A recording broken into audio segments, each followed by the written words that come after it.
E buon pomeriggio da parte di Franco Segretto, siamo sotto Natale, siamo arrivati al 23 dicembre 2019, non c'è Stella Battaglia quest'oggi che salutiamo e intanto come dire, congratulazioni e auguri al figlioletto Giuseppe che oggi compie gli anni.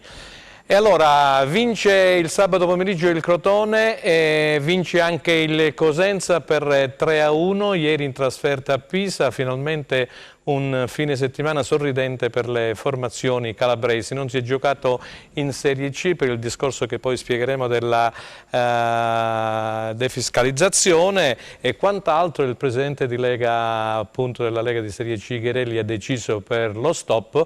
Si riprenderà il 12 gennaio, quindi la trasmissione di oggi focalizzerà l'attenzione appunto sulla vittoria del Cosenza, ripeto, all'Arena Garibaldi di Pisa per 3-1 e su quella del Crotone per 2-1 contro il Livorno, che nonostante abbia cambiato l'allenatore, è passato da Breda a Tramezzani, purtroppo i punti per loro non arrivano. Allora, vedete tante belle magliette, se riusciamo ad inquadrarle, la maglietta di Giavarà, 42 della Roma, quella di Bala, numero 10 della Juventus, e quella del Papu Gomez, numero 10 dell'Atalanta. Queste poi vi spiegheremo il perché, così come l'anno scorso, Hasta quanto Podemos, lo farò spiegare poi al nostro primo, eccolo qua, ospite della giornata, Alessandro Russo della Gazzetta dello Sport. Grazie Alessandro. Buon pomeriggio, buon pomeriggio. Vedo Franco, che c'hai anche un'altra maglia lì molto importante. La facciamo vedere subito, è una maglia che oggi va molto di moda, è quella di Rivière, la stella del Cosenza, della Martinica, autore di una doppietta ieri. Questa maglia sarà messa all'asta, diciamo subito Franco? Prego, prego, vai subito. Sarà messa all'asta insieme alle maglie di tanti altri campioni per l'iniziativa che il 27 dicembre alle ore 18 presso il chiostro di San Domenico a Cosenza sostiene, grazie all'organizzazione della Fondazione Lilli, la lotta contro il cancro. Sarà una manifestazione con tanti campioni coinvolti. Franco ha già parlato di Diavarà, di Bala, di Biraghi, Papu Gomez, Vasquez, Garritano, Rivieri, Corsi, abbiamo Spolli del Crotone, Cordaz del Crotone, ma tanti altri ce ne sono ancora. Mettono all'asta le loro maglie per raccogliere fondi per la battaglia contro il cancro. È un'iniziativa importante. Ieri c'è stato un prologo con un aperitivo solidale al No Sushi di Cosenza. L'appuntamento è per tutti, ovviamente, e c'è una chicca in più da dire, Franco. Prego. Che è il premio che gli organizzatori hanno assegnato a Gianluca Vialli, campione della Juventus, della Sampdoria, della Cremonese, della nazionale italiana, che sta combattendo come da par suo contro una brutta situazione, vero. Ma soprattutto lo ricordiamo perché è stato un grande campione, ha gonfiato la rete e quindi sarà premiato appunto con un riconoscimento che sarà consegnato poi a lui nei prossimi giorni. Quindi ricordiamo Hasta quanto Podemos. Pippo ha anche la maglia di Biraghi, vediamo se Pippo, possiamo inquadrare Pippo? Sì, inquadriamo Pippo con la maglia dell'Inter, eccolo là, della squadra. Fai vedere il nome di Biraghi dietro. La maglia dopo quella del Cosenza, ovviamente quella di Biraghi, dopo il Cosenza qui è la squadra che sta sul cuore. E quindi volevo concludere dicendo che Hasta quanto Podemos è un hashtag importante, collegatevi tutti su questa lunghezza d'onda, ci sono anche materiali che circolano per Cosenza con i vari gadget. È un'azione importante e vincente per la Fondazione Lilli, con la Fondazione Lilli che porta il nome di una nostra amica che ora è una stella nel firmamento per sempre e ci invita a lottare, a sostenere il calcio internazionale, da un calcione al cancro per batterlo per sempre. Nobile iniziativa. Allora Hasta quanto Podemos, lo ricordiamo, il 27 dicembre alle ore 18 al chiostro di San Domenico a Cosenza. Okay. Ci saranno anche degli ospiti, dei calciatori, alcune stelle, quindi ci sarà qualche sorpresa. Benissimo, allora poi lo ricordiamo in chiusura lo ricorderemo in chiusura di trasmissione. Vado a salutare subito mister Gianluca Gagliardi con noi, che analizzerà il discorso tecnico-tattico sia della partita buonasera del Crotone, a te, buonasera a tutti, che è quella del Cosenza. Grazie Gianluca, già allenatore di Cosenza e Trieste, nel nostro Pippo Gatto che è arrivato poco fa con questo maltempo da Pisa, dall'Arena Garibaldi. Arrivati questa notte alle 3:30, 4, grande viaggio ma con grande entusiasmo. Devo dire Franco, una trasferta che ne valsa la pena, anche se io ho fatto un giro più lungo, però devo dire che soddisfazioni non te neanche accorgi di fare un viaggio di 9 ore in macchina. Benissimo, e allora io direi saluto Luca Chito in regia, saluto poi Franco Camposani che dirige la Camera e poi non c'è oggi l'amico Lenzolanetti che salutiamo. Direi andare a vedere subito, caro Luca, quello che è successo ieri appunto in Serie B, risultati e classifica, andiamo subito a leggerli, eccoli qua. Il Benevento ha battuto il Frosinone per 1-0, poi Cittadella Chievo Verona 1-1, Crotone ha battuto il Livorno, come dicevamo all'inizio, per 2-1, Empoli Salernitana 1-1, Juve Stabia Venezia 2-0, Perugia Entella 2-0, Pescara Trapani 1-1, a Pisa, lo abbiamo già ribadito, il Cosenza ha battuto la formazione di Luca D'Angelo per 3-1, Pordenone Ascoli 2-1, è stato il posticipo di domenica sera, Spezia Cremonese è stata rinviata per il maltempo. Andiamo a vedere la classifica generale che vede sempre al comando la formazione di Pippo Inzaghi, ossia il Benevento con 40 punti, poi segue a 9 punti, a 31 con 9 di distacco il Pordenone, a 26 Frosinone, Perugia e Cittadella, 25 punti per il Crotone, il Chievo Verona e la Virtus Entella, 24 per l'Ascoli, 23 per Pisa Salernitana, a 22 punti troviamo Pescara ed Empoli, poi a 20 punti Spezia, Cremonese, Juve Stabia, 19 il Venezia, 17 il Cosenza, 14 il Trapani che ha cambiato allenatore, è stato esonerato Baldini, al suo posto è arrivato mister Castori e ad 11 punti fanalino di coda il Livorno. Allora facciamo un primo giro. Pippo, partiamo subito con te perché sei stato presente insieme all'amico Giuseppe Milicchio che salutiamo ieri all'Arena Garibaldi. Che partita è stata? Ti aspettavi questo Cosenza, questo 3-4-1-2, 3-4-2-1, poi ce lo spiegherà nel dettaglio mister Gianluca Gagliardi, questa bella vittoria impresa del Cosenza all'Arena Garibaldi. Assolutamente sì. Franco, è stata una partita emozionante come non si vedeva da tempo, il Cosenza ha giocato 40 minuti del primo tempo nella metà area del Pisa, praticamente ha tenuto la partita in mano, ma se fosse finita 5-0 il primo tempo nessuno avrebbe avuto niente da ridire, visto che Gori ha fatto due miracoli, uno su Bruccino e un altro su una rasoiata di Riviere proprio sotto l'incrocio dei pali, è andata a levarla con la punta delle mani, una cosa incredibile, ma poi questa squadra che ha entusiasmato, devo dire che Braglia come di consueto deve fare la minestra con gli ingredienti che ha e ovviamente senza avere a disposizione quei giocatori richiesti per attuare quel suo 4-3-3 progettato inizio stagione come Pierini e Carretta, si è inventato quest'altro 3-4-1-2, 3-4-3, 3-5-2, un po' durante la partita alternava lì davanti con Masciasci che ha fatto un po' come dire, il jolly da tutte le parti del campo perché l'ha spostato frequentemente da tutte le parti. E dobbiamo dire anche che un entusiasmo, una bella partita che ci ha fatto vedere anche un altro fatto positivo, caro Franco, che alla fine sei riuscito a gestire il risultato quando Perina praticamente ha parato quel rigore. Lì abbiamo veramente sudato freddo un po' tutti quanti, lì sul 3-2 sarebbe stata praticamente un'altra partita perché voglio fare i complimenti al pubblico di Pisa che sullo 0-3 tifava, ha fatto un tifo indemoniato nonostante perdesse 3-0 e ha spinto la sua squadra un po' come è accaduto ad Ascoli, solo che ad Ascoli è andata male. Qui invece il Cosenza è riuscito a gestire la partita, il calo ovviamente dopo aver fatto un primo tempo di azione, di progressione, il calo importante, alla fine sei riuscito a tenere non solo la partita ma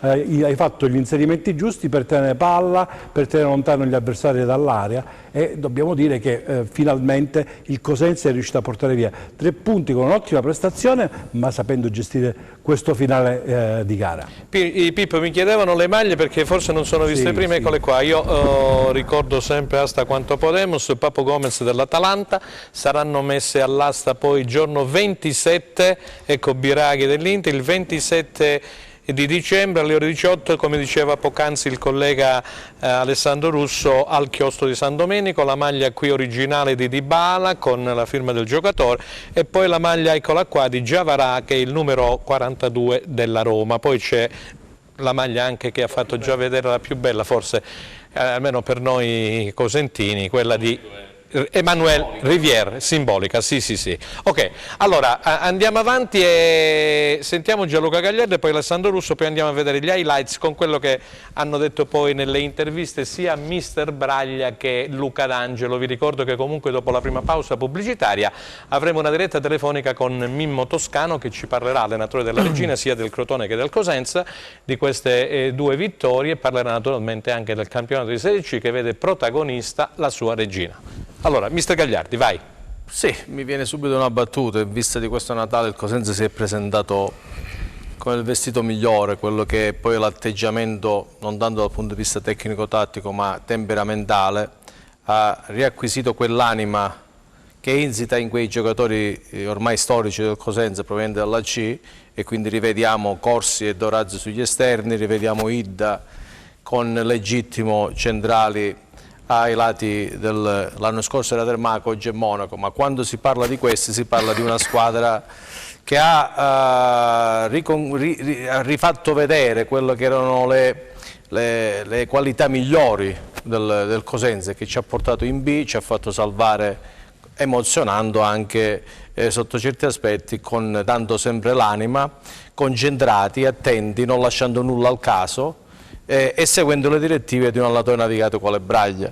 Poi chiaramente tutto il resto è una conseguenza di questo atteggiamento, supportato da un Rivière stato veramente fuori dalla norma in questa categoria. Io non avevo lesinato grandi elogi a Rivière perché aveva fatto vedere degli spunti di attaccante d'area, ma non da attaccante di reparto. Cosa voglio dire? La presenza di Rivière non si è sentita come lo invece si è vista ieri, sabato, domenica, quando è stata la partita. Domenica alle 15. Perché ho visto un giocatore veramente universale lì davanti. Copriva, attaccava gli avversari in fase di non possesso, veniva incontro, supportava i compagni in fase di possesso, andava a concludere, e i primi due pericoli, il gol e il successivo tiro, nascono da una caparbietà dell'attaccante, dalla voglia dell'attaccante di riconquistare palla per far male all'avversario. Tutto questo è stato condannato da una prestazione eccellente della squadra, ti ripeto, in ambedue le fasi. Sì, forse diciamo agevolata anche da un Pisa non nelle migliori delle condizioni, sia per una squadra un po' diciamo, ridotta al lumicino per via dell'assenza, ma è stata annichilita dal Cosenza, che è stato aggressivo, e se devo dire la tutta, io quando le ho viste entrare in campo già me ne sono accorto dallo sguardo che avevano ogni giocatore. Grazie al mister Gianluca Gagliardi. Allora Alessandro Russo, sentiamo la tua idea, poi andiamo a vedere gli highlights di questa bella impresa del Cosenza. La mia idea rimane quella della scorsa settimana, che il Cosenza... L'avevi detto, sì, l'avevi detto. Mi fai salutare Aldo Cenna, ma perché anche Aldo aveva detto a sì. Pisa dobbiamo vincere, eccetera, eccetera. È vulcanico e sicuramente ha intuito, ma il Cosenza doveva e poteva vincere a Pisa, anche perché non me ne vogliano anche alcuni avversari del Cosenza. Il Cosenza a mio avviso ha un problema numerico di classifica, mancano dei punti e la squadra deve e può recuperarli, perché in alcune fasi della partita di ieri si è visto un divario tecnico e atletico notevole tra le due squadre, che non viene suffragato però dalla classifica. La classifica dice il contrario, 23-17, addirittura prima dell'inizio della partita erano 23-14. È un Cosenza che nel primo tempo meglio di quello che non poteva fare di meglio, ha annichilito l'avversario fuori casa. In questi casi, quando una squadra è con l'acqua alla gola, spesso e volentieri c'è la Waterloo, si perde in maniera davvero eloquente. Invece il Cosenza, quando sta per crollare, evidentemente ha il carattere dell'allenatore. Io mi sono permesso di dire che era necessario stringersi intorno a Braglia, intorno al Cosenza, e io credo che Braglia sia l'arma in più dei Lupi, ma non è solo un dato tattico o tecnico, è un dato che questa squadra è Braglia. Il Cosenza, ricordo, in C era penultimo ed è andato in B. Prima della grande risalita nei playoff ha toccato il fondo, poi si è ripresa andando a vincere a Francavilla facendo una grande sequenza di risultati. Lo scorso anno idem, dopo la vittoria nel derby a Crotone. Quest'anno questa vittoria di Pisa. C'è da dire che il Cosenza però adesso ha bisogno di innescare un altro tipo di marcia. Intanto la marcia della serenità ambientale e soprattutto di quella scintilla che in questa nell'ultimo mese e mezzo è mancata, no? Quella che si era vista nelle partite in casa con la Salernitana e con il Pescara, e mi spiego meglio. La prossima partita, che è un Boxing Day, Cosenza-Empoli ore 12:30, il Cosenza poi deve vincerla, ma c'è un ingrediente che manca e che serve ed è decisivo, perché il pubblico del Cosenza è l'arma in più di questa squadra. Lo dice Braglia, lo sta dicendo più volte. Poi sentiamo anche lo sta dicendo più volte. È una partita, se non decisiva, quasi quella con l'Empoli, perché facendo i 3 punti contro la squadra toscana il Cosenza davvero potrebbe riprendere quota, ma c'è bisogno che l'ambiente tiri fuori quella, come si può dire, quel lato più forte dell'ambiente rossoblù, quello che lo scorso anno ha portato i lupi alla salvezza. Il San Vito Marulla formato teatro non è proprio il massimo della vita, il San Vito Marulla formato San Vito Marulla può essere decisivo, soprattutto per un Cosenza che ha un giocatore dentro come Rivière, che è imbarazzante in alcuni casi per superiorità tecnica. Io mi permetto di aggiungere a quello che ha detto il mister Gagliardi, che Rivière forse non si è visto fino a ieri appieno perché arrivava da un lungo periodo di inattività. Adesso ha messo, secondo me, un po' di minuti e quindi anche la lucidità psicofisica è diversa. Già con il Pordenone aveva fatto bene, ma tranne la traversa, ieri il primo tempo è stato davvero uno spettacolo, e il gol del 3-0 è d'antologia. Grazie Alessandro Russo, andiamo Pippo. Aspetta Pippo, perché io vorrei ricordare una cosa, visto che ha parlato di Rivière, poi entreremo in argomento Rivière, perché ci scrivono in tanti, dice sollecitato il Presidente, ma penso che il Presidente Guarascio non abbia bisogno di sollecitazioni, perché già il nostro direttore Attilio Sabato, in una bella intervista che andrà in replica questa sera alle 23, insomma è stato chiaro sia nella domanda sia il Presidente Guarascio nella risposta che Rivière resterà a Cosenza. Ci sono in tanti che ci scrivono perché sono preoccupati, si è letto su alcuni siti sportivi online che potrebbe finire alla Sampdoria, però il Presidente Guarascio, il nostro direttore Attilio Sabato, che ripeto il Focus andrà in onda in replica alle 23 questa sera, ha detto che resterà al Cosenza. Pippo, a te. Sì, volevo raccontare un po' un episodio, più di un episodio. Ero seduto insieme a Giuseppe Milicchio, stavo lui facendo la radiocronaca, e a un certo punto ovviamente cosa si è segnato, abbiamo esultato io e lui, si sono girati in 4 arrabbiati come per dire statevi zitti, finitela. Secondo gol, stessa scena. Terzo gol, non si è alzato nessuno. Alla fine, fra il primo e il secondo tempo, sono venuti quei 3 che sono alzati, ci hanno chiesto scusa, dice ma questo giocatore è Rivière da dove viene? Dice avete fatto, è la prima volta che c'è una squadra che ci ha completamente annullato, non avevamo mai visto una prestazione del genere. Stessi giocatori, stessi spettatori, 3-1 giustamente esultano, al rigore vengono da noi e adesso l'abbiamo fatta. Dico, però parlate dopo che il rigore viene fatto, il rigore parato, finita lì. Però per dire l'ambiente di Pisa e come la prestazione del Cosenza ovviamente non è passata inosservata. Da aggiungere un'altra cosa, una delle armi che Braglia si era conservato e che è risultato uno dei giocatori più messi bene in campo era Bro, che ha fatto un gol capolavoro ed ha spaccato legna per tutta la partita. Farei i complimenti al ragazzo che ha aspettato il momento giusto, è uscito fuori e Braglia, tra altre cose, nell'intervista che gli ho fatto ha detto questo qui non lo caccio più dalla squadra. Ecco, io l'ho sentita pure quell'intervista quando ha detto, visto che stiamo per andare in pubblicità, quando ha detto, dice, lo ha chiamato a Braglia e gli ha detto senti, finora forse mi sono sbagliato sul tuo conto, esatto, fammi vedere, fammi capire quello che sei, perché ti terrò in debita considerazione. Dice, ho avuto torto io. Ma la prossima no, non lo tolgo più, ha detto ho avuto torto io, quindi Braglia, sì, perché avrei dovuto magari credere di più nel ragazzo. Allora Alessandro, se vogliamo aggiungere qualcosina, perché poi andiamo subito in pubblicità. Il pubblico, mi interessa il discorso del pubblico, perché vorrei ricordare che si giocherà poi il 26 dicembre, il giorno di Santo Stefano, con inizio alle 12:30 al San Vito contro l'Empoli. Sembra un anticipo della Premier, è tipo un Boxing Day Boxing Day, sì, sì. Quelle partite dell'Arsenal, del Manchester, il mistero del Chelsea alle 12:30. Alle 12:30 con questo bellissimo albero di Natale, salutiamo anche lo sponsor dell'albero di Natale, eccolo qua, salutiamo lo sponsor. Nella lunga sequenza di partite. Questa volta l'overture la fa il Cosenza, e dunque questa overture merita una cornice. Avremo gli occhi addosso di tutta la Serie B, sicuramente, merita una cornice di pubblico importante, soprattutto merita un'atmosfera ruggente, no? Come il San Vito Marulla sa dare, anche perché è una partitaccia, perché l'Empoli figuratamente è in quella zona di classifica, ma a bocce ferme era una delle favorite, se non le tre squadre più forti sulla carta sono, senza dare ordini, Crotone, Benevento ed Empoli.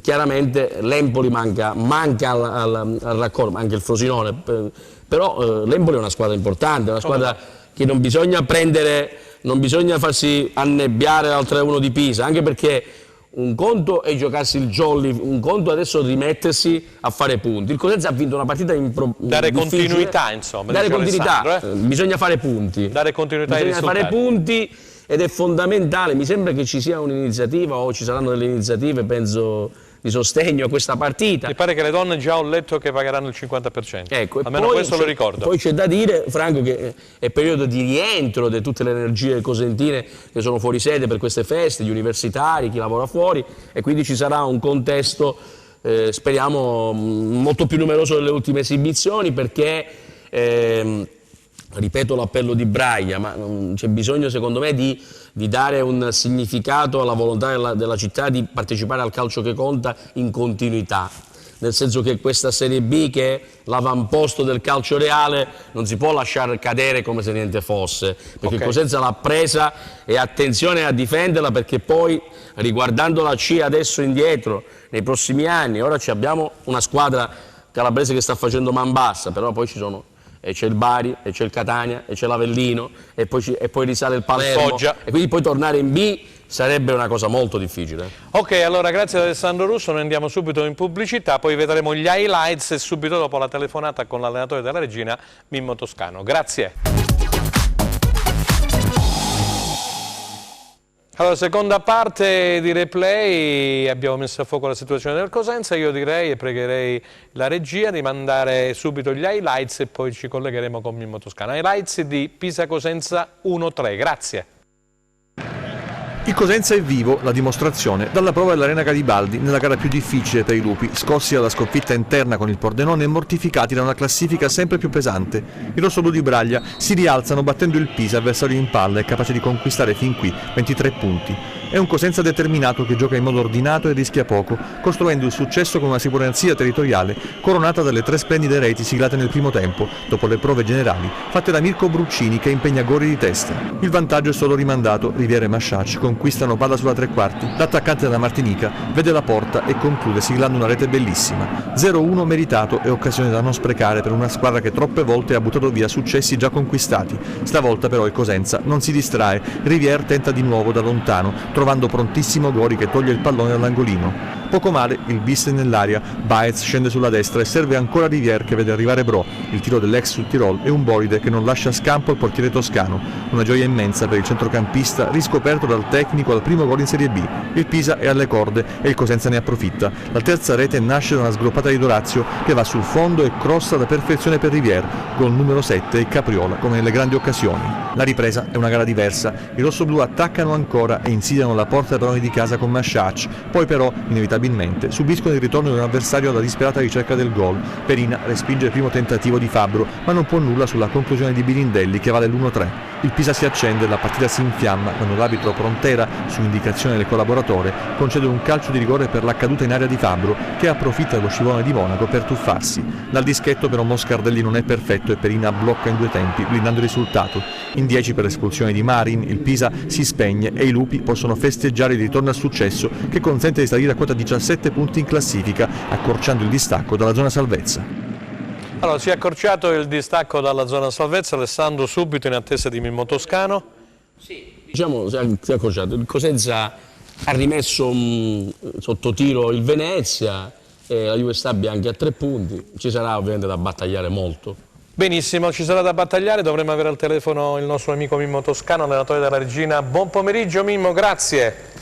Buon pomeriggio a voi e grazie a voi. Allora, qui abbiamo Alessandro Russo, abbiamo mister Gianluca Gagliardi e il nostro Pippo Gatto che è tornato qualche ora fa da Pisa. Abbiamo fatto vedere anche gli highlights. Ciao, cosa dici ciao, di questa vittoria del Cosenza a Pisa? Non so se hai avuto modo di vedere gli highlights sulla partita.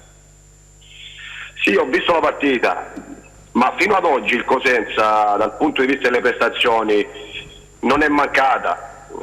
probabilmente nei dettagli, nei particolari mancava qualcosa per portare a casa il risultato, e ieri l'ha portato a casa in modo netto e meritato. In questa categoria in B basta fare una vittoria e dare continuità ai risultati che dalla zona calda riesce a uscirne. Ne sono convinto, perché, ripeto, fino ad oggi il Cosenza non è mancato nelle prestazioni, ma soprattutto un pizzico di fortuna, e magari gestire meglio qualche risultato avrebbe avuto qualche punto in più che l'avrebbe fatta stare più tranquilla. Però ancora il campionato è lungo, ci sono degli scontri diretti che potrebbero agevolarla per scavalcare qualche posizione in classifica, ancora è lungo il cammino. E allora c'è Alessandro Russo, vediamo un attimo lui, Pippo Gatto, qualche domanda allora, per Mimmo Toscano che, come dire, spadroneggia in questa Serie C con la sua regina.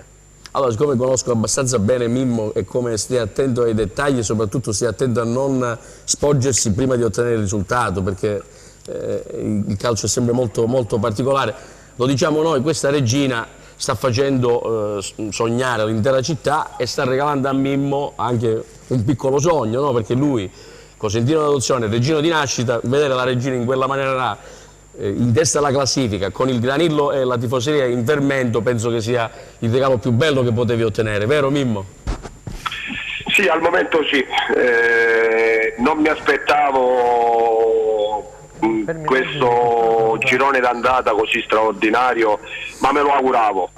Però ho avuto la fortuna di trovare un gruppo di ragazzi fantastici che lavora in modo straordinario, ogni settimana di stupire, non si accontenta mai del risultato precedente, non specula sull'avversario, e in un campionato, in un girone così difficile, dove Bari, Ternana, Catania, Catanzaro avevano allestito delle compagini sulla carta individualmente forse superiore alla regina, fare questi numeri straordinari ci riempie di orgoglio, a me soprattutto in particolare, perché poi farlo nella propria città, dove nella squadra in cui sei cresciuto calcisticamente, è un orgoglio ma anche una responsabilità in più, che me la grande piacere, augurandomi di portarla a termine, perché il campionato è lungo, perché il girone d'andata,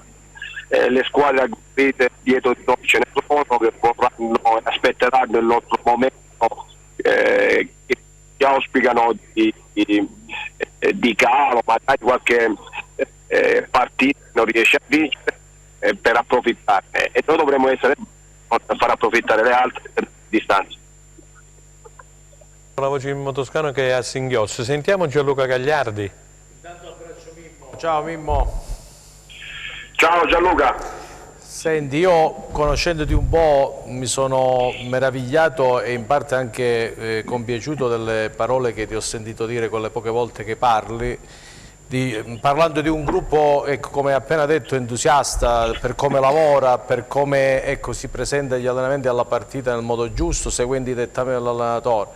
E questo presumo sia stata, ecco, l'arma vincente che ha portato la regina ad essere subito una squadra pronta, nonostante le richieste dell'allenatore siano molto esigenti sia dal punto di vista tattico che dal punto di vista temperamentale.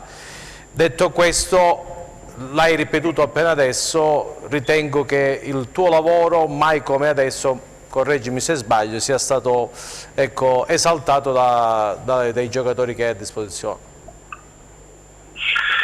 Sì, rispetto agli altri anni è il primo anno che riesco a fare quello che avrei voluto fare in molte occasioni, anche se in altre situazioni ho vinto ugualmente, ma facendo un calcio diverso, un calcio più aggressivo, più propositivo, meno da speculare sull'avversario.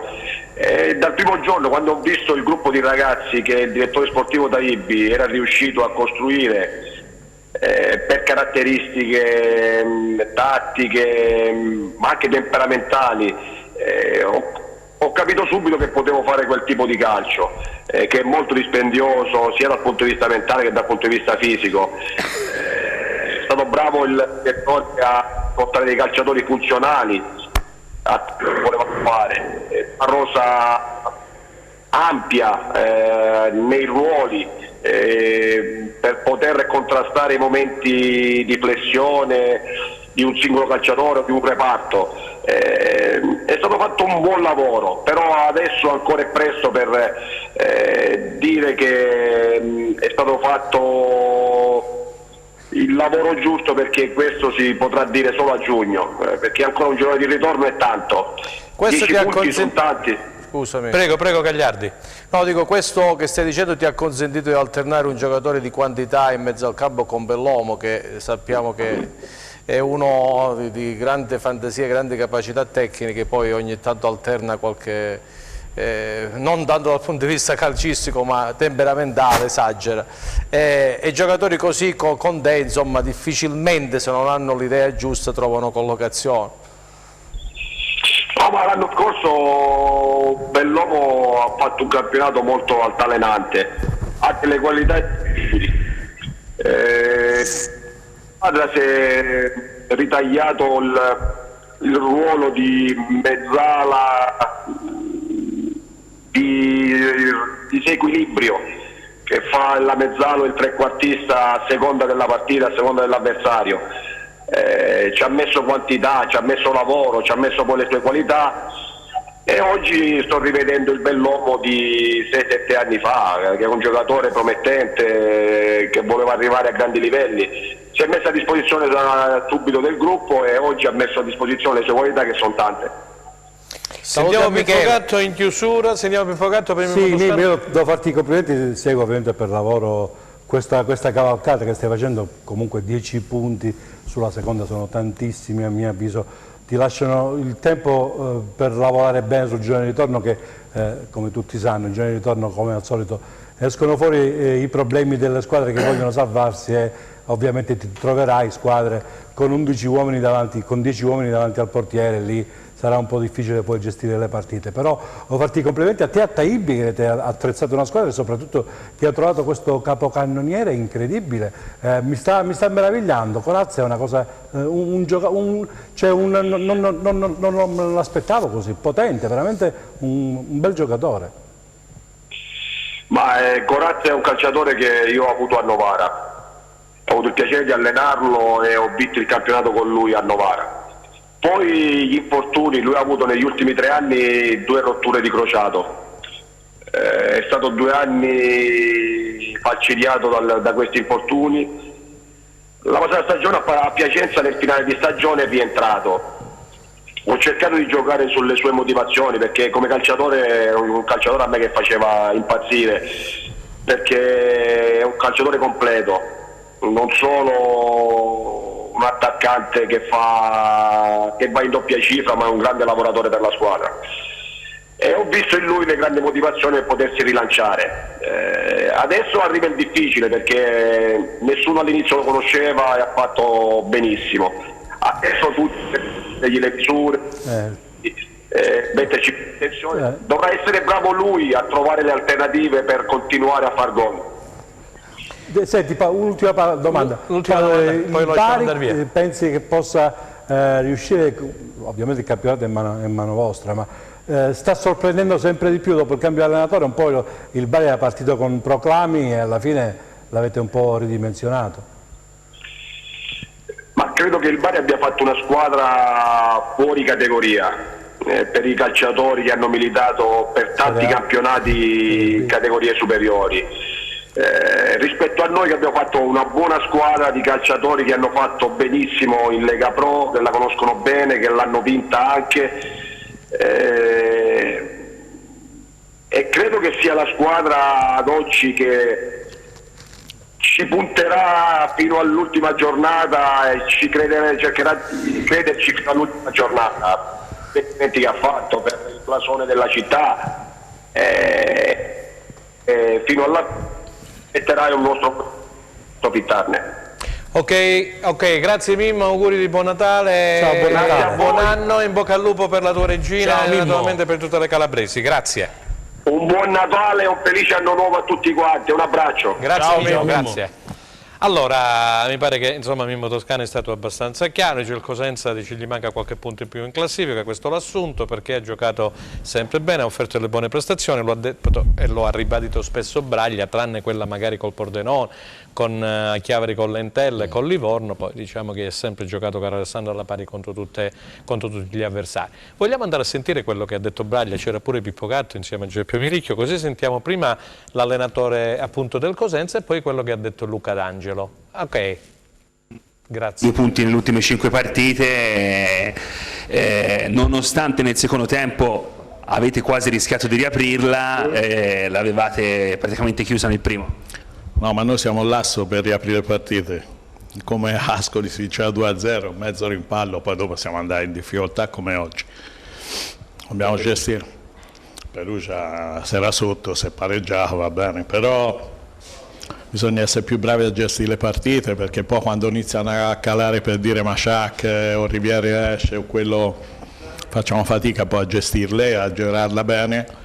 Invece nel primo tempo girava la palla velocemente, trovavamo spazi, abbiamo fatto un grande primo tempo, penso che sul fatto che abbiamo fatto bene non ci sia niente da dire. Veramente un ottimo primo tempo. Certo è che se Moscardelli segna il rigore probabilmente c'è un finale di partita, magari poi la può vincere lo stesso, no, Cosenza, chissà. Può succedere di tutto, possono pareggiare, possono vincere, come possono pigliare un altro gol, perché poi chiaramente si buttano ancora più avanti. Ma il Pisa è una squadra di carattere, di cuore, perciò rispecchia il loro allenatore. Secondo me stanno facendo un campionato importante, giocano bene, io l'ho visto giocare a Trapani, mi sono piaciuti molto. Poi è chiaro che poi dipende anche da chi c'ha davanti, come stanno, ogni gara ha una storia a sé purtroppo. No, ma noi abbiamo perso delle partite senza subire un tiro in porta, anche a Benevento, su un calcio d'angolo, su uno scambio del calcio d'angolo al 94esimo. Noi siamo l'asso per complicarsi la vita, perciò mi ha fatto piacere per i ragazzi perché era stata una settimana un po' dura, se la sono meritata e ora speriamo di continuare a giocare come abbiamo fatto nel primo tempo, che per noi è molto importante giocare come stanno giocando, e vediamo alla fine. E allora queste sono dichiarazioni di Braglia nel post gara, però poi no, non è la tua, non è Pio, ho detto Pippo era lì, è arrivata questa. Intervista pisana. È arrivata questa, è stata montata questa. Pippo, però io ho sentito per radio anche che Braglia poi nelle dopo partita ha detto non farò più conferenze della vigilia, tant'è che non l'ha fatta, cioè, non è per un discorso scaramantico, ma perché dice io sono 3 anni che ci metto la faccia, qualche altro dovrebbe farlo a posto mio. Me lo vuoi spiegare questa sua dichiarazione? Ma non lo so cosa abbia voluto dire, perché l'intervista l'ha rilasciata a me, ha detto queste cose a me, eravamo io e Giuseppe, abbiamo fatto un'unica intervista a tutte e due a fare le domande al tecnico. Lui ha detto che prima ha fatto la battutina che è scaramantica, porta bene, non la faremo più, ma penso che è relativa al momento, anche perché in questa settimana sarà impossibile fare interviste per il semplice motivo che si giocherà subito giovedì, si giocherà di nuovo Santo domenica. Stefano. Ed è un po' un problema come dire, del momento, però io non penso che ci sia stata nessuna come dire, rivendicazione o nessuna... Una sua battuta? Ha fatto le solite battute, lui lo conosciamo bene, non è che è la prima volta che fa queste battute che io non gli darei molto peso, anche perché quello che ha voluto dire praticamente c'è stato qualcuno che magari in un dato momento gli ha creato qualche problema, ma non è come dire, una vendetta rispetto a qualcuno. È una sua scelta rispetto al momento, penso, di tenere unito il gruppo e praticamente di arrivare, come dire, fuori dal guado e poi dopo mettere un po' le carte in tavola. Io dico, secondo me tutto questo è nato dal fatto di essere stato messo probabilmente in discussione, non dall'interno ma dall'esterno. Qualcosina probabilmente alla fine ci sarà, e come tutti gli allenatori dico è umano e anche lui ha le sue reazioni, mi pare pure giusto e bisogna dargliene anche altro. Alessandro Rosso, come la inquadri tu la situazione? Cosa ha detto la questione di Braglia? Ma per me non c'è grande novità, Braglia è l'arma in più del Cosenza, io lo dico e lo sottoscrivo, ricordo prima di andare a Carpi lo scorso anno che era in bilico, o prima di Crotone? Prima di Crotone idem, ma non perché credo che in questa fase qui Braglia, intanto bisogna essere riconoscenti nel calcio, come nella vita, bisogna non dimenticare da chi si è, da dove si arriva, come si arrivava e dove si è. Quindi il signor Braglia merita un posto in primissima fila nella storia del Cosenza, anche perché, che se ne dica, quando il Cosenza gioca benissimo, secondo il mio punto di vista di vedere il calcio. Poi chiaramente non tutti siamo perfetti, io sbaglio, il signor Braglia sbaglia, sbaglia il presidente, sbaglia il direttore, sbaglia tutti quanti, però bisogna anche rendersi conto degli equilibri, no? Franco, tu mi insegni, che hai molta più esperienza di me e hai visto molte più partite di me, che gli equilibri in una stagione sono importanti. In questo momento l'equilibrio è che è una squadra che va rimodellata sotto alcuni aspetti e nel mercato sarà fatto, però è una squadra che ha anche numeri, che ha qualche difetto di fabbrica evidentemente, perché se non riesce a portare a meta molte partite qualche problema ci sarà, anche di carattere. A mio avviso sono evidenti, la fase difensiva o in difesa c'è qualche problema, a centrocampo sembra un ricambio perché manca il signor Canutè e si vede ampiamente che manca il signor Canutè, e poi abbiamo bisogno di un altro attaccante o di un giocatore di qualità davanti che possa ancora fare più gioco. Però bisogna dar merito, perché il Cosenza, partito con grave ritardo di programmazione, gravissimo, perché ricordiamo che è andato in ritiro senza la rosa, ha messo in piedi adesso una squadra che ha l'obiettivo di salvare la categoria. Benissimo, allora di più bisogna anche dire che Braglia è partito praticamente a settembre senza aver fatto ritiro, perché ha fatto il ritiro con i giovani e ha fatto praticamente il precampionato, l'ha fatto durante la prima fase della stagione. Sono arrivati i giocatori, adesso stanno entrando in forma, perché un giocatore come Rivière, che è rimasto fermo per tanto tempo... 7 gol ha fatto. È arrivato il 12 settembre. Secondo me uno dei migliori attaccanti che ha avuto il Cosenza, perché bisogna andare a vedere quanti attaccanti del Cosenza hanno fatto 7 gol nel girone d'andata. Mi pare che non ce ne siano molti. Se non è l'unico... Chi c'era? Lenzi forse, mister? O come si chiama...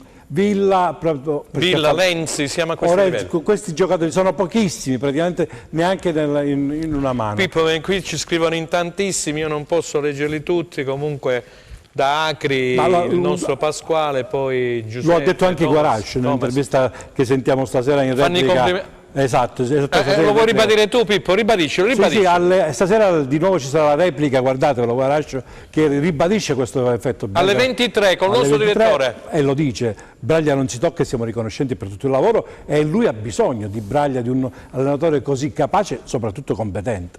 Dai messaggi che arrivano fanno tutti i complimenti alla squadra, i complimenti a Braglia, una bella vittoria. Tutti al Marulla, lo ricordo ancora una volta, si giocherà il giorno di Santo Stefano, come diceva Alessandro Russo, lunch, no? Boxing Day. No, Boxing Day. Boxing Day alle 12:30. E allora, mister Gagliardi, vuoi aggiungere qualcosa prima di andare a vedere poi il Crotone e poi parleremo del prossimo turno, perché non c'è Serie C, parleremo giusto della defiscalizzazione, 2 parole di Alessandro Russo su questa Serie C. Nel mio intervento prima ho sottolineato l'aspetto temperamentale, che poi condito da quello che devono essere gli elementi imprescindibili per una squadra come il Cosenza, vale a dire la concentrazione, l'umiltà, la fame, la voglia, non devono mai mancare, perché poi gli aspetti tattici sono conseguenziali a questo. Io voglio buttare un po' di acqua nel fuoco, perché voglio ricordare che nel calcio contano i numeri, tutto il resto poi lascia il tempo che trova. Noi ieri abbiamo fatto una vittoria vitale, dobbiamo necessariamente dare seguito a quello che è stato fatto ieri, perché la classifica a 2 giornate dal termine del girone d'andata parla di un Cosenza terzultimo e di conseguenza retrocesso in C. Bisogna stare tranquilli, perché i valori c'erano e ci sono, si deve dare la giusta lettura del risultato, perché quello che poi fa alzare gli umori il 3-1, così come li ha fatti a Basai quando avevo perso 2-0 con il Pordenone, la B è questa, la B è un campionato quest'anno, diciamo, rivoltato più verso il basso, come ho sostenuto ad agosto, e non verso l'alto, quindi consente a una squadra come il Cosenza, che si fa il classico filotto, si ritrova con il Frosinone. Se ricordate, il Frosinone un mese fa era a braccetto con il Cosenza, oggi è terzo. Quindi dare continuità ed avere aggiungo e termino, quella voglia di vincere che è stata vista ieri, e anche nell'atteggiamento tattico voluto dall'allenatore. Non so se avete notato, c'era il telecronista che rimarcava come Breglia richiamasse Dorazzi ad uscire alto sul loro terzino che era Birindelli, proprio perché voleva le due Masciasce e Baez stretti per creare superiorità in mezzo al campo ed avere l'uno contro uno sugli esterni, laddove penso abbiamo avuto poi la mi dici meglio. qualcosa di Masciasce giusto per chiudere. Ok, allora restate con noi, pubblicità, e poi nella terza e ultima parte introdurremo il Crotone dopo il Cosenza, e andremo naturalmente a parlare dei prossimi impegni sia della squadra di Braglia che quella di Giovannino Stroppa. Ok, pubblicità. E allora, terza ed ultima parte di Replay, lunedì 23 dicembre. Alessandro, vogliamo introdurre questa vittoria del Crotone, perché non veniva da 2 sconfitte consecutive la formazione di Stroppa, meritate sì, con Pordenone per 1-0, lì aveva lasciato a desiderare, immeritata quella della Rechi contro la Salernitana. Quindi ieri ha battuto, sabato quando ha giocato, ha battuto per 2-1 il Livorno di Tramezzane. Però io pregherei la regia, Luca Chito, di andare a vedere gli highlights appunto di Crotone-Livorno, poi entriamo in argomento. Grazie. Non è bastato il vantaggio di Marras e la spinta del neotecnico Tramezzani al Livorno, battuto in rimonta dal Crotone che torna alle vittorie all'uscita. I rossoblù di Stroppa sfruttano al meglio una ripartenza da corner e sfiorano il vantaggio con Junior Messias, ma Plizzari gli nega la gioia del gol, rispondendo alla conclusione in uscita bassa. 2 minuti più tardi però gli Amaranto si fanno sentire, dopo quasi 3 mesi tornano a segnare in trasferta. Agazzi attacca Molina, gli scippa il pallone e serve in verticale Marras che fredda Cordaz. Passano 10 minuti e il Livorno torna sul pianeta Terra con i padroni di casa che trovano il pareggio grazie al colpo di testa di Cuomo, gol contestato per un presunto tocco di mano di Simi sulla respinta di Plizzari che diventa l'assist per il difensore pitagorico e 1-1. Al 26esimo i ragazzi di Stroppa trovano il colpo che gela gli Amaranto, Messias serve crociata che si libera di Boben e dal lato sinistro dell'area di rigore disegna una pennellata con il destro, la conclusione è splendida e trafigge Plizzari 2-1.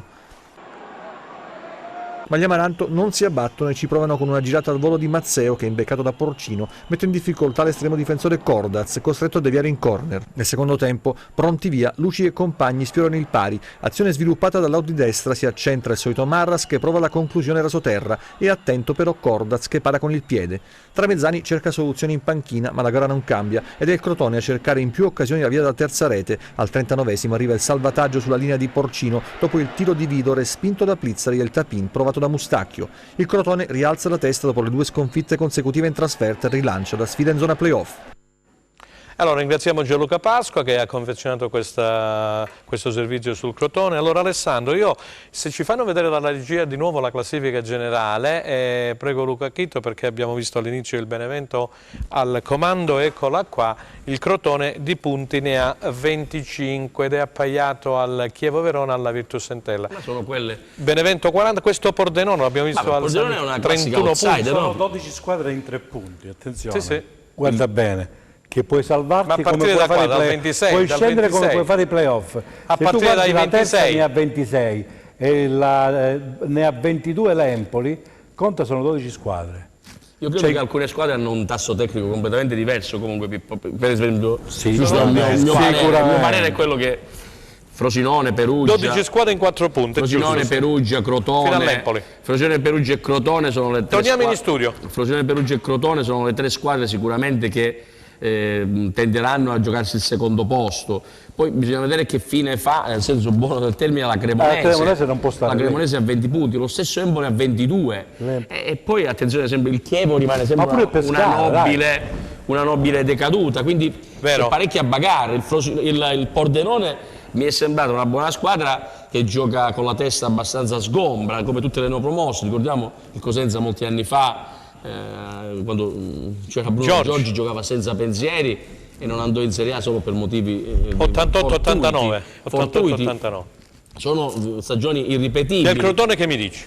Ma il Crotone devo dire che è lì nella linea di galleggiamento per il secondo posto, che il campionato è molto molto lungo, perché ripeto ancora, Frosinone, Perugia, io la classifica la vedo così, Frosinone, Perugia, Crotone, Chievo e una tra Empoli e Cremonese potrebbero giocarsi la parte superiore per il secondo posto. Il Crotone ha sicuramente società, staff tecnico è organico importante.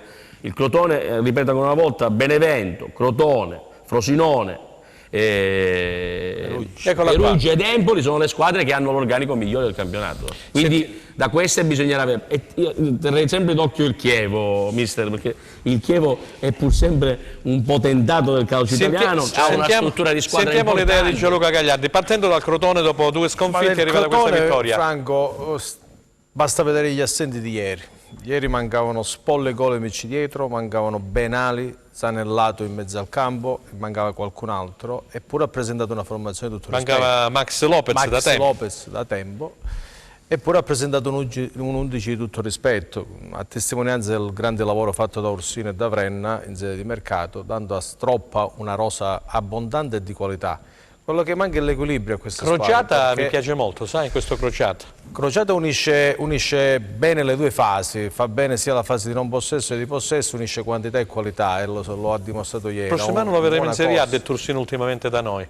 Eppure se non si fa male Zanellato, Crociata rischia di non giocare, di non trovare spazio, perché Zanellato è un altro che lo vogliono in Serie A. Il centrocampo è iniziato con Benali, Barberis e Zanellato. Nel Crotone, che poi alterna questo 3-4-3 a un 3-5-2, però con grande mentalità offensiva. Gli esterni si chiamano Mustacchio e Mazzotta, insomma gente che spinge, in mezzo al campo c'è tanta roba di qualità, con gli 2 attaccanti. Questo delle volte quando la squadra viene a mancare in qualche elemento dal punto di vista fisico, subisce l'avversario e può perdere contro chiunque. Questa è una B, il Pordenone è da esempio in questo momento. Quello che abbiamo visto a Cosenza è lo stesso Pordenone che sta facendo cose da pazzi in casa. Eccolo là. Perché è una squadra che gioca ad Udine a 50 km da Pordenone. È una squadra che difende e attacca tutti insieme, così come il Cittadella. Sono le classiche squadre che in B fanno male a chiunque se sono in giornata. Pippo Gatto, il Crotone e poi la parte alta della classifica, e naturalmente dobbiamo parlare anche della parte bassa, ci mancherebbe. Assolutamente sì. Non è che possiamo dire no, la parte alta ci va bene, la parte bassa dove c'è il Cosenza no. Assolutamente le cose le dobbiamo dire. Assolutamente sì, il Crotone, come tutte le squadre, nel periodo invernale soffre, come giustamente ha sottolineato bene mister Gagliardi, soffre di questi infortuni di giocatori importanti per il gioco di Stroppa e alla fine insomma paghi un po' dazio perché vedi che determinate partite poi sono stati episodi, addirittura perdere con Autoreta dove l'avversario non ha fatto neanche un tiro in porta un po' fa male, però io a mio avviso penso che c'ha tutta la qualità per uscirne fuori. Classifica, la cosa incredibile è che le prime 2 hanno creato un varco, il Benevento è a 14 punti dalla terza, ne salgono 2 direttamente, l'altro arriva con i playoff. 14 punti sulla terza significa, sono voglio dire, ma sono tantissimi punti. No, stavo cercando di dividere per 3 su 4 per 12 4 e mezzo. Più di 4 partite di vantaggio. Si dovrebbe perdere 4 di fila per essere raggiunto. Quasi impossibile, può gestire alla grande il girone di ritorno, mentre il Pordenone ne ha 5 sulla seconda. Anche qui sta provando un po' a prendere il volo e mettere fieno in cascina, perché ripetiamo, il girone di ritorno è un altro campionato, non solo un altro campionato, tutte le squadre si rinforzano, non solo chi è che soffre. Quindi così come è facile salire la china e ritrovarsi fra i playoff, è facilissimo trovarsi in questa lotta per salvarsi. Guardate, la lotta per salvarsi oggi è a 22 Vediamo la punti. classifica, Luca Chitto, per favore. È incredibile. Allora, 11 Livorno, Pippo, guarda là. 14 il Trapani che ha cambiato allenatore, è arrivato Castori, ha fatto... E sei a 2 punti dai play-out. 1-1 a Pescara. Oggi, come diceva Gagliardi, oggi siamo retrocessi. C'è il Venezia a 19, Juve Bestabia e Cremonese. La Cremonese non starà lì, così come non starà l'Empoli. Lo Spezia è un'altra bella squadra. Non penso che si ferma a 20 punti. E quindi Venezia, un'altra squadra. Chi tireranno giù? La Salernitana. Pericolo giustamente che tireranno giù, Pippo? Venezia, Juve Stabia. Che vuole sottolineare Pippo, scusa, perché magari le squadre che dovrebbero occupare determinate posizioni, vale a dire Pisa, Entella e Pordenone, si trovano dall'altra parte. E se diamo valore alle rose di quelle squadre che si chiamano Cremonese, Pescara, ma Spezia, poi Salernitana, non c'è nello stesso. comincia a farsi dura, ma il Cosenza non deve guardare queste cose, ma deve pensare a fare punti. Deve fare punti, cioè, il Cosenza adesso deve fare subito 6 punti immediatamente, perché deve adeguarsi, perché così come il Cosenza si adeguerà a gennaio, tutte le altre formazioni si adegueranno a gennaio e bisogna darle in testa subito, bisogna scalare e cominciare a fare punti, ma non prendere il punticino. Adesso servono fare punti pesanti e bisogna farlo con l'impegno che è stato visto in tutte le partite, perché il Cosenza non è stato messo sotto da nessuno, ma come nella squadra vista a Pisa, penso che, anche se giustamente il Pisa mancava d'attacco, non riusciva a salire la squadra, tanti limiti, però non leviamo i meriti di un Cosenza che è stato veramente stellare. Deve essere allo stesso modo, se no di più, giovedì con l'Empoli, e c'è bisogno del pubblico. E Braglia alla fine nell'intervista che ci ha detto è la cosa più importante che non ho visto in quell'intervista: venite allo stadio giovedì perché è importante supportare questo Cosenza, venite in tanti giovedì perché siete tutti quanti in festa, riempiamo tutti quanti il Marulla perché c'è bisogno del 12° uomo. È vero, Cosenza fa la differenza quando è pieno in campo, così come ad Ascoli sono riusciti a spingere la squadra e ci stavano riuscendo anche a Pisa. Bisogna fare il gioco anche del 12° uomo in campo. Concordo con te, Pippo. Allora ricordiamo la partita del Cosenza e poi anche quella del Crotone. Il Cosenza giocherà giovedì 26 alle 12:30 contro l'Empoli. Andiamo ad introdurre subito questa partita. Vediamo intanto, ecco qua, il turno, perché si giocheranno 3 partite in 7 giorni. Questa è quella di giovedì, dicevamo 26 dicembre, il giorno di Santo Stefano. Ascoli Pisa, Chievo Verona Benevento, questa è una bella partita. Cosenza Empoli, un'altra partita importante. Cremonese Juve Stabia, Frosinone Crotone, altro match veramente tosto. Livorno Pescara, Salernitana Pordenone, Trapani Perugia, Venezia Cittadella, Virtus Entella Spezia. Allora andiamo subito ad introdurre questo Cosenza Empoli. Mister, che squadra è questo Empoli che ha cambiato allenatore e adesso c'è Muzzi, ex attaccante della Roma, ma mi pare che le cose non è che siano cambiate rispetto a Bucchi. Bucchi, attaccante, Muzzi, attaccante, tutti e due si sono dati praticamente in panchina il cambio, ma mi pare che guardi, io il prodotto non sia affatto cambiato. Ho un'idea sull'Empoli, l'idea dell'Empoli è che abbia fatto una squadra di buoni giocatori giovani, ma manca qualche esperto, qualche giocatore di hanno fatto cassetta quest'estate? Di temperamento, perché avere davanti in un reparto in B gente come Mancuso e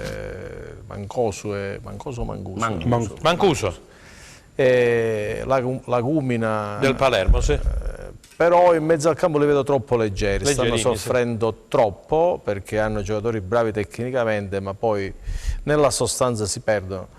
C'è stato questo cambiamento che secondo me ha portato anche qualche novità a livello tattico, con un allenatore diciamo giovane alla prima esperienza. Ricordiamo che Muzzi era secondo di Andrea Azzoli, mi pare, a Genova, no? Esatto, e quindi è stata una sorpresa un po' per tutti, anche perché a tempo sono molto attenti alla scelta dell'allenatore, hanno un palato fine perché comunque vengono da c'è Corsi là, c'è Corsi come il Deus Ex Machina e Corsi, no? Gente insomma ha avuto 3 allenatori, stavo ricordando Sarri, Giampaolo e Andrea Azzoli, che sono maniaci del calcio e studiosi del calcio. No, io volevo sottolineare un altro aspetto, perché poi è quello che stavamo parlando prima. Il Cosenza non è in condizione di fare conteggi, di guardare il calendario. Il Cosenza deve pensare a fare il risultato ogni partita mettendoci quelli che sono gli ingredienti messi domenica, appunto, al di là dell'avversario.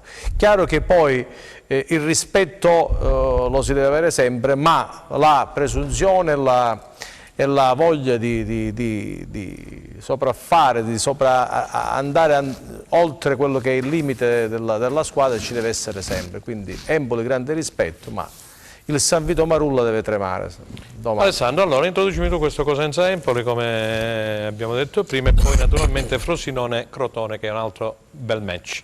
Ma Cosenza Empoli è una partita che doveva essere una partita un po' più serena. Poco fa, scusa, quando parlavo di Corsi parlavo di Fabrizio Corsi, il presidente dell'Empoli, che è uno che mastica calcio ad alti livelli, insomma. Diciamo che ad Empoli hanno preso gli anni 90 come un detonatore, facendo un grande centro sportivo, facendo un grande lavoro sui giovani, facendo un grande lavoro e poi molta Serie A dà molta linfa, dà molti soldi, dà la possibilità, l'ultimo mercato in uscita dell'Empoli, Dio mio, fa tremare i polsi. È una squadra che doveva essere protagonista, non è escluso che lo sia. Certo è che è una partita difficile per il Cosenza, perché non è che andiamo a giocare contro dei parvenu, è sempre una squadra forte, di categoria, abituata, che però non sta giocando e facendo i risultati che tutti aspettavano.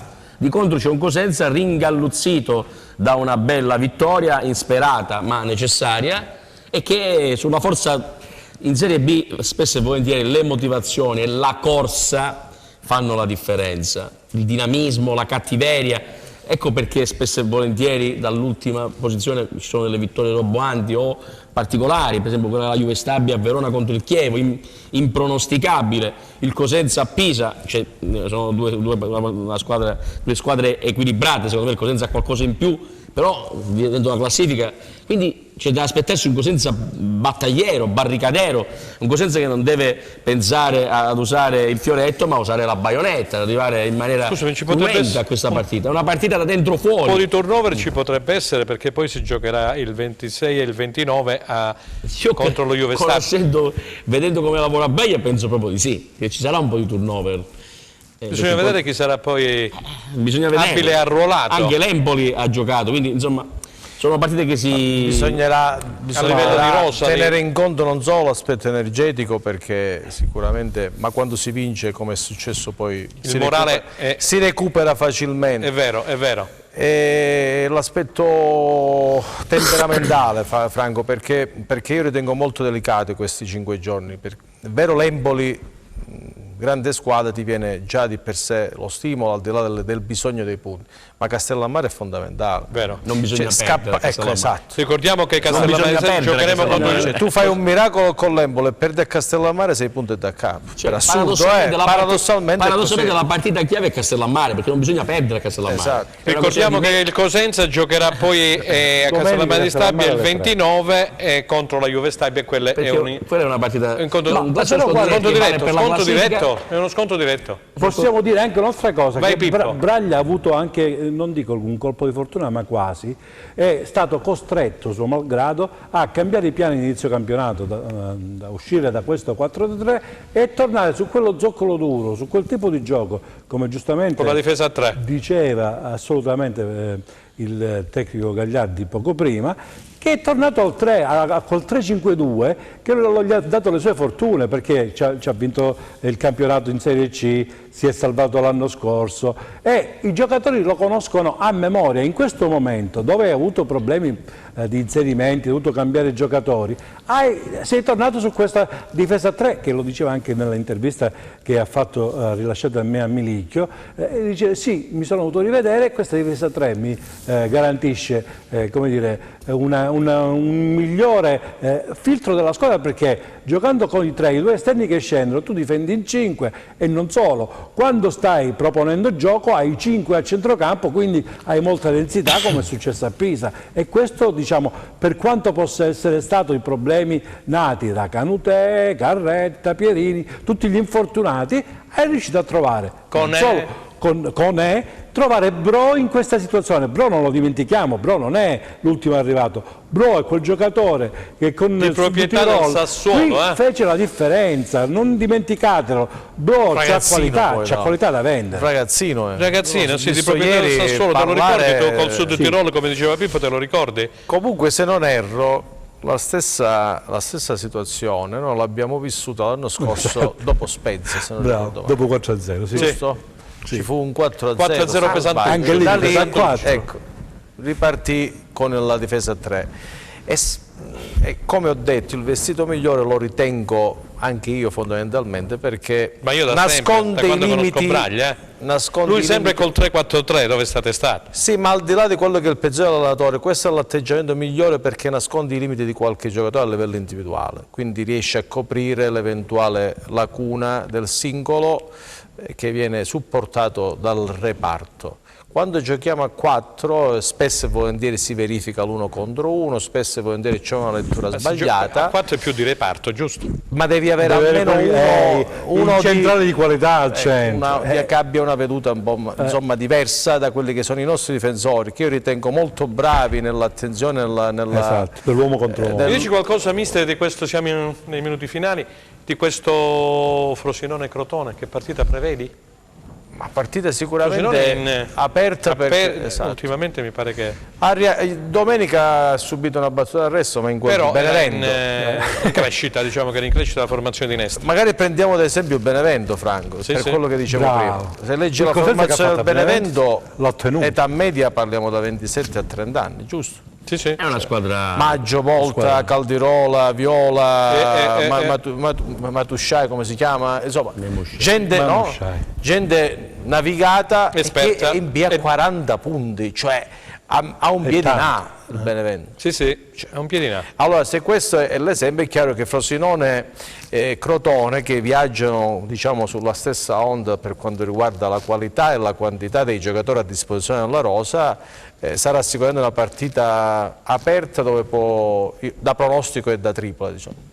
Alessandro, scusami, ieri cambiamo un attimo perché ce lo chiedono, perché non si è giocato la Serie C, il discorso della defiscalizzazione, vuoi introdurre tu? Ma la Serie C chiede... Come mai si è fermato la Serie C, ce lo chiedono un po' di telespettatori. Se chiedono delle garanzie per la ripartizione dei proventi delle sinergie economiche. Delle sinergie economiche, e quindi si è pensato da parte della Lega di Serie C di trovare un modo unitario. È una forzatura secondo te questo torneo? Ma una forzatura, però è un messaggio che è arrivato dritto, perché insomma sotto Natale eravamo tutti abituati al ministro dello sport, no?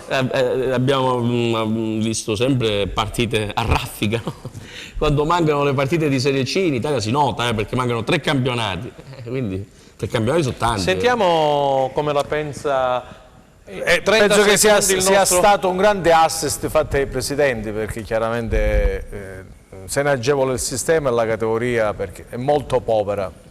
Ok, allora siamo ai saluti finali, ricordiamo a volo 30 secondi al chiostro di San Domenico, sì, il 27. Asta quando Podemos, iniziativa di solidarietà, all'asta le maglie dei calciatori di Serie A e anche internazionali. Fondazione Lilli organizza per raccolta di fondi contro il cancro e per garantire delle cure a chi ne ha bisogno, quindi Cosenza e la Calabria risponderà ancora una volta presente. Grazie a Alessandro Russo, Gazzetta dello Sport, grazie al nostro Grazie a te, buon proseguimento. Buone feste a tutti, Franco. Grazie Gianluca Gagliardi e grazie al nostro Pippo Gatto. Grazie, comunque ci vediamo sempre venerdì, anche se ci sarà la play, prima ci sarà Anteprima Sport, venerdì sempre l'appuntamento alle 12:30 con Anteprima Sport. Mentre il replay, lo ricordo, ci sarà il 27 subito dopo Cosenza, Empoli e Frosinone Crotone, quindi il 27 sempre alle ore 15. Buon Natale a tutti e noi ci rivedremo, come dicevo, il 27. Grazie ancora, arrivederci.